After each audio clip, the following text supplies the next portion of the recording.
considère par rapport à mon frère, je suis normale, et lui ne l'est pas. Et si on me considère aux gens en général, je suis aussi quelqu'un de normal. Ça parle d'un frère et d'une sœur. Voilà, et de leur relation depuis qu'ils sont enfants jusqu'à aujourd'hui. C'est une histoire de frères et sœurs, d'enfants qui s'aiment.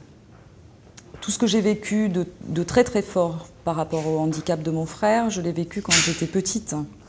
Et quand on est enfant, on prend les choses, on ne les raisonne pas. On les prend et voilà, et ça se cristallise en soi.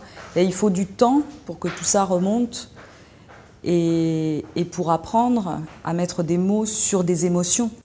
Maman me dit souvent que j'ai moins besoin d'elle que toi. Toi, tu es normal. Toi, tu es normal. Toi, tu es normal. Je trouve ça nul d'être normal. Ça m'éloigne de maman. Papa me dit souvent que je devrais travailler davantage si je veux faire quelque chose de ma vie. Tu es normal, tu es normal, tu es normal. Je trouve ça nul d'être normal. Je ne travaille pas assez et ça déçoit papa.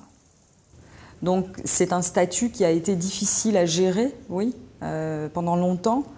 Cette normalité excessive au sein de sa propre fratrie et cette normalité, comment dire, différente auprès des autres. Ça peut paraître curieux d'écrire une histoire à quelqu'un dont on sait qu'elle ne lui arrivera pas, au sens qu'on peut l'entendre nous, c'est-à-dire qu'il ne la lira pas comme vous avez pu la lire. À Saint-Lizier, Mémé nous envoie à Moulieris, chez Cyprien, tous les matins. On part tous les deux sur la petite route. On passe devant le petit bois de Poutrolles, puis devant le cimetière. Je n'ai jamais eu peur des cimetières. Tu es toujours avec moi quand on passe devant. C'est toi qui portes le bidon en fer blanc. Tu as déjà bu presque la moitié du lait quand on revient à la maison. Et Mémé est furieuse parce qu'elle ne veut pas que tu boives le lait de Moulieris avant qu'elle l'ait fait bouillir au moins 2 fois. Il sait que j'ai écrit un livre, il sait qu'il en est le héros.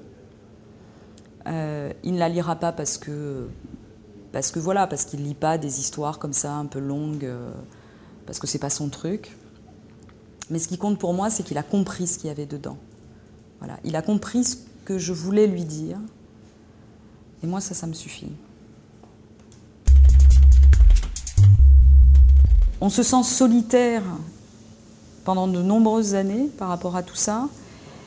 Et puis un jour, pour peu qu'on s'ouvre un tout petit peu vers l'extérieur, on se rend compte qu'on n'est pas tout seul et qu'il y a plein de gens qui vivent à peu près les mêmes choses que vous et qui surtout ont envie de les partager avec vous, pour peu qu'ils sentent que vous avez vécu aussi des choses un peu compliquées et un peu difficiles.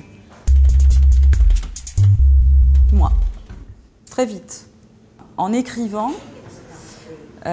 donc ces 4 mots sont sortis dans la phrase, et là je me suis dit, ça sera le titre.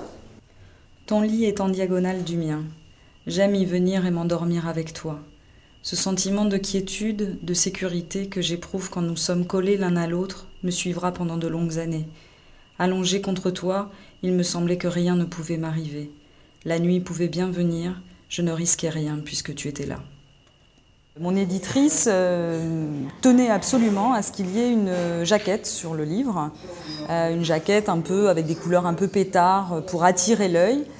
Et ils avaient dans l'idée, chez Lafon, d'y mettre un ours en peluche. Donc mon éditrice m'en a parlé. Et moi, j'étais en vacances à ce moment-là dans les Pyrénées. Et à ce moment-là, je lui ai dit, mais tu sais, l'ours en peluche, le vrai, le nounours jaune, je l'ai, il est ici, il est à Saint-Lizier, il est sur le lit de Philippe. Si tu veux, je fais une photo. Et quand Philippe a vu la couverture, il a reconnu tout de suite l'ours. Donc c'est vraiment notre histoire.